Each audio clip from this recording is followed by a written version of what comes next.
McCord, I was disappointed that for the second year in a row, the All-Domain Anomaly Resolution Office, or AARO, was not fully funded in the department's budget request. Understanding that we cannot get into specific budget figures in this forum, can you discuss why AARO was not fully funded? Senator, I don't have any information from my colleague, Undersecretary Moultrie, that he needed additional funding in this area. It's a relatively new office we're standing up, so I was under the impression, I am under the impression that we have adequate funding for the relatively new state of this, but I will double back with him if there's a concern. I need you to send a letter to this committee in writing about why it wasn't fully funded. Several senators signed a letter to Secretary Hicks asking that it be fully funded in this budget, and we specified in a classified annex exactly what funding wasn't being met. And it's operational funding. It's basic operational funding. So I'm highly concerned about this. Secretary Austin, the incidents last month involving the Chinese high-altitude balloon and the 3 unknown objects highlighted the need for us to continue to improve our understanding of UAPs over U.S. airspace. Do you intend to ensure AARO receives full funding in the future?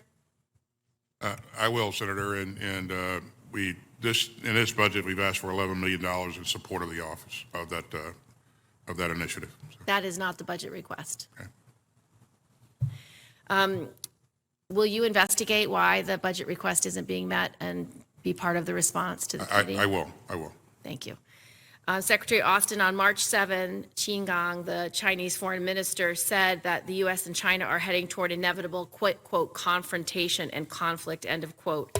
This comes as the STRATCOM commander testified that the PRC seeks to match or in some areas surpass quantitative and qualitative parity with the United States in terms of nuclear weapons, end of quote. During the Cold War, the U.S. and the Soviet Union developed lines of communication to prevent escalation or outright hostilities during heightened tensions and developed norms and mechanisms to avoid miscalculations. How would you characterize your relationship with your PRC counterpart, and what steps are you taking to reduce the risk of miscalculations during a period of heightened competition between our countries? Well, thanks, Senator. I think you've heard me say 2 things. The first thing is that what the chairman said earlier, that I don't see conflict as being imminent or inevitable. But I do think it's important that leaders and great powers have the ability to talk to each other, to manage escalation, to manage crisis.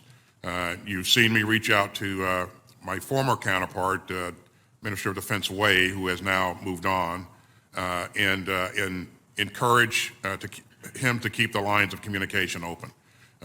He has now been replaced by a new minister, and I've yet to have the ability to engage him, but I will continue to make sure that we reach out. I do think that's critical. Secretary Austin, we have international legal structures to address the conduct of our forces in war. While we have international treaties that govern the use of space, there's ongoing debate about whether these treaties would apply during an armed conflict and what types of counter-space weapons are permissible. What steps is the department taking in coordination with the Department of State to reinforce international norms and whether we can safely rely on our use of space assets both legally and lethally during a conflict?